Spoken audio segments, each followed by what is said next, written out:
What is going on, y'all? Side Perspectives, GeoFlex here. So on X, there's this whole trend where people are showing their pictures when they were considered down low on the DL, not very open and out about their sexuality or their sexual preferences, what have you. And there's mixed, everyone has different opinions, different perspectives on it. I think it's really important to highlight how within the LGBTQ plus community, many of us had to essentially downplay who we were, what we wanted, what we were attracted to, who we wanted to be in sexual, romantic relationships with for years. And that's because of homophobia, biphobia, transphobia. It just needs to be said. A lot of the DL culture wouldn't even exist if we didn't live in a society that ridiculed, degraded, discriminated against, and treated people less than based off of their sexuality and gender identity. So it's something to think about, because speaking from a personal level, I was essentially cosplaying as a cishet person for 23, 24 years. 2016, I came out as gender fluid. Mind you, I was born intersex, so from day one, technically I was never male or female, intersex. So being born intersex and then being raised as a girl, I was basically lying for 23, 24 years. And you think about that, when you are basically forced to live a lie in order to appease other people who half the time, if not the majority of the time, really don't give a rat's patooey about you to begin with. But yet we're literally basing our entire lives around other people and what they want. And also around religion that arguably was extremely abusive, oppressive, and also arguably there's still no real evidence that half of the stuff that we're being taught about religion even happened or was even real. But we're going to base our laws and ideologies and beliefs off of this one particular religious concept. And again, when you're forced to live a lie, you wonder why so many people in our community are essentially habitual and pathological liars, because they were forced to do so in order to survive.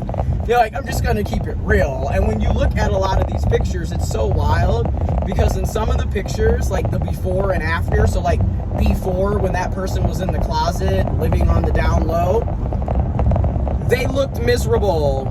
Like, it looked like you didn't have any life.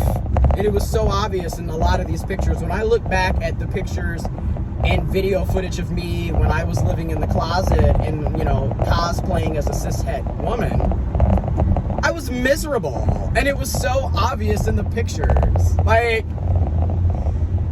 And there's also the perspective that some people are saying, like, you can look at some of the pictures and be like, well, it was kind of obvious that you weren't straight. You know what I'm saying? Or it was obvious that you weren't feminine or masculine or what have you. And in some cases, it is very kind of like, okay, you weren't really fooling anybody with that one. Which is true, because like when I looked at some of the pictures, I'm like, do you mean discreet? Because, and then that's just it. There's a huge difference between someone being down low and there's a difference between somebody being down low and somebody being discreet.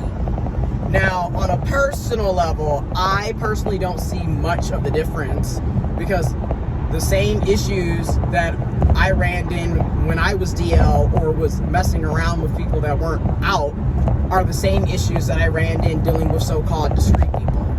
At the end of the day, I get why people are discreet. I get why people are on the down low. because homophobia, biphobia, transphobia, like literally you risk losing friends, families, relationships, being discriminated against, being harassed, especially for people who are feminine. Let's just be honest. Any person that's feminine in the LGBTQ plus community, trans people, etc., we deal with a lot more of shit coming out and being authentic and upfront about who we are and what we want and what we like and what we're attracted to. And at the same time, I've been out the closet now officially going on 6 years come October 11th, 2024, because I came out for real as an intersex trans man October 11th, 2018.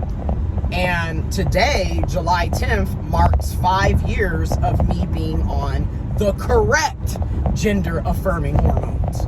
Because I was always on hormones because I was born intersex. So I always had to take hormones. But now, today marks 5 years of being on the correct gender affirming hormones. Vitamin T, testosterone, baby. But, so I get it, it's a journey. And at the same time, I personally am not interested in talking to people that are on the DL or discreet. I don't have an interest in that. Been there, done that, and again, it's not something that I'm interested in.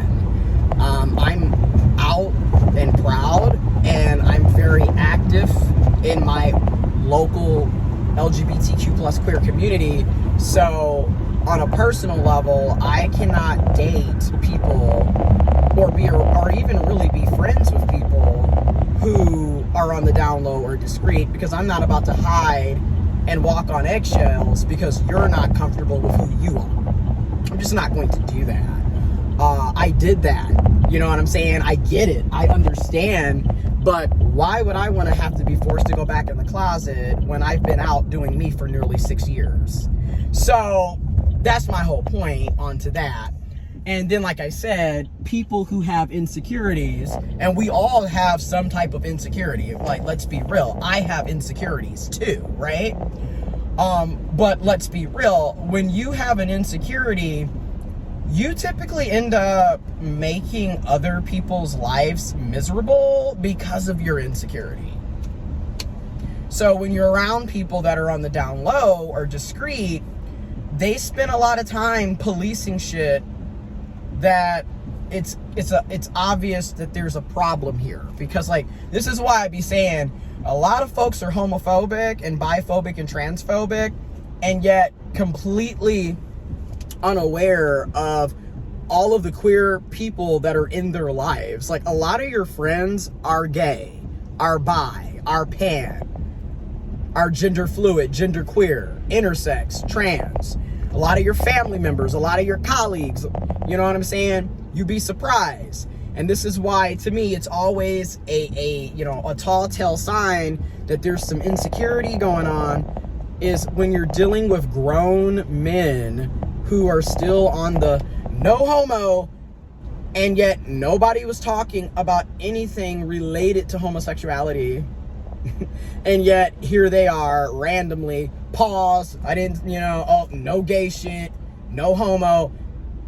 And they're also the ones that are overly policing gender 24/7. Oh, that's bitch shit. Men don't do that. Women don't do that. Why are you so, on edge about things that you supposedly don't care about? Which is what I mean by, when you in many cases, when you have an insecurity, you make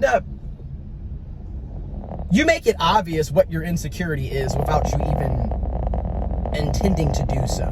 And a lot of people, in my experience, that were DL ended up making it obvious that they were DL. Like, it's kind of like, okay, just people that are secure with their sexuality don't have to waste all this time and energy on policing other people's sexuality. I'm just being real. When you're secure, you don't have that issue. So that's my whole point. And then also, what I'm noticing too, a lot of what people are calling down low is just essentially a man being masculine. And newsflash, there are plenty of masculine, gay, bi, pan, trans men, intersex men, queer men, you know? So just because someone's masculine doesn't mean that they're down low, okay? And also, just because somebody is feminine doesn't mean that they're gay or queer. That's a whole nother aspect when it pertains to men. And also, just because a woman is masculine doesn't mean that she's a lesbian or queer. And just because a woman is feminine doesn't mean that she is automatically straight. So the point is, I just wish we get to a level of not judging and worrying about people's sexuality and gender expression and gender identity 24/7. Because it's, you know, to me, it's ridiculous. And to me, it just further highlights how we put so much focus on sex, romantic relationships, and dating. It's to the point where to me, it's unhealthy. Because again, this whole focus on who somebody's sleeping with, again, goes back to trying to control somebody's sexuality and trying to control other people's bodies. I'm just being real. And then again, if you're not gay, who cares if someone's gay? Why are you even concerned about it? If you're not trans, why are you concerned about somebody that is trans? If you're not attracted to us, then why are you concerned? Live your life. But that's a whole nother video. Stay tuned.